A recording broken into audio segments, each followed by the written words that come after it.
नमस्कार, इन खबर में आपका स्वागत है। मैं विद्याशंकर तिवारी हूँ।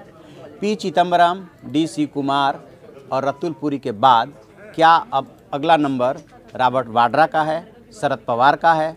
जो कुछ हालात बन रहे हैं उसमें कुछ ऐसा ही होता हुआ सा दिख रहा है। जब से महाराष्ट्र कोऑपरेटिव बैंक स्कैम सामने आया है और शरद पवार के खिलाफ मामला दर्ज होने का आदेश दिया, मामला दर्ज हुआ, उसके बाद से महाराष्ट्र की राजनीति में भूचाल सा है।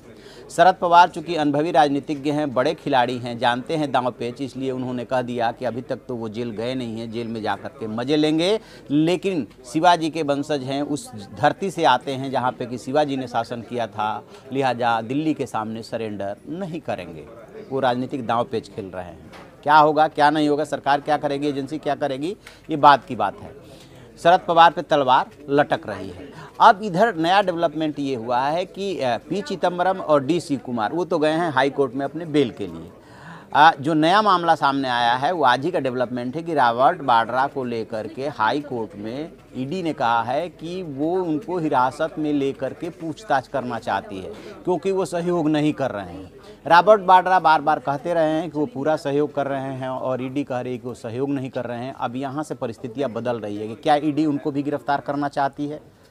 रॉबर्ट वाड्रा का मसला एक है, शरद पवार पे तलवार लटकी रही है। 2-3 जने इधर जेल में हैं, 2 जने पे तलवार लटक रही है। अब इसके बाद अगला नंबर किसका?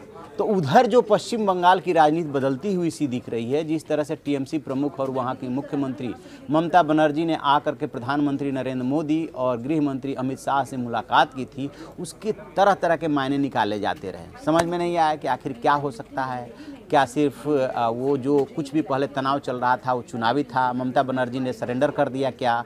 नहीं, ऐसा नहीं है। ममता बनर्जी के सामने ऐसी परिस्थितियां पैदा हो गई हैं कि उन्हें समझ में नहीं आ रहा कि अब आगे क्या करें, क्योंकि नारदा और शारदा दोनों ने उनको घेर लिया है। उसमें उनके जो भतीजे हैं अभिषेक बनर्जी, वो फंसते हुए से दिख रहे हैं। नारदा एक स्टिंग ऑपरेशन हुआ था जिसमें तमाम सारे नेता फंसे हुए हैं और शारदा चिट फंड घोटाला है। तो अभिषेक बनर्जी अलग घिर रहे हैं और उनके सबसे प्रिय अफसर राजीव कुमार अलग घिरे हुए हैं।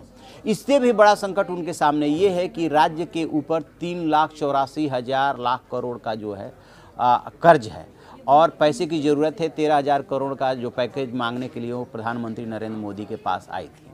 अब उन्हें ये बात समझ में आ रही है कि 2021 में विधानसभा का चुनाव है, बीजेपी को जो करना है वो तो करेगी ही करेगी, लेकिन तब तक राज्य की स्थिति को संभालने के लिए यदि केंद्र के साथ मिल करके नहीं चलेंगे तो फिर ये पैकेज कैसे मिलेगा, पैसा कैसे मिलेगा। और चूंकि उन्होंने प्रधानमंत्री से मिल करके राज्य का नाम बदलने को लेकर के बात की थी और प्रधानमंत्री ने सकारात्मक जवाब दिया था, तो उन्होंने अब थोड़ा सा अपना ट्रैक बदला है। उन्हें लग रहा है कि जब शरद पवार जैसे दिग्गज, रॉबर्ट वाड्रा जैसे दिग्गजों पे तलवार लटक रही है तो क्यों न केंद्र सरकार से मिल करके ही चला जाए। कम से कम ये पैकेज वगैरह तो मिलेगा जिससे कि शासन चलाने में सुविधा होगी। और इधर जब संबंध अच्छे होते हैं तो स्वाभाविक है कि उससे जाँच एजेंसियों पर भी थोड़ा फर्क पड़ता है, क्योंकि अभी तक राजीव कुमार की गिरफ्तारी नहीं हो पाई है। कह सकते हैं कि राजीव कुमार फरार हैं, इधर उधर घूम रहे हैं, रिलीफ लेने की कोशिश कर रहे हैं, लेकिन इसका दूसरा इंटरप्रिटेशन ये भी है कि क्या जांच एजेंसी सीबीआई कहीं ढील तो नहीं दिए हुए हैं। तो वो जो मुलाकात हुई थी, उस मुलाकात के बाद जो परिस्थितियां बनती हुई सी दिख रही है, तो ये लग रहा है जैसे कि शरद पवार पे जो तलवार लटकी या रॉबर्ट वाड्रा पे जो तलवार लटक रही है, इसको देखते हुए ममता बनर्जी ने कहीं सरेंडर तो नहीं कर दिया है। ममता बनर्जी का नेचर ये नहीं है, हमेशा वो आक्रामक राजनीति की है, लेकिन अब उनकी आक्रामकता नहीं दिख रही है। कुछ कुछ यही अरविंद केजरीवाल के केस में भी हुआ।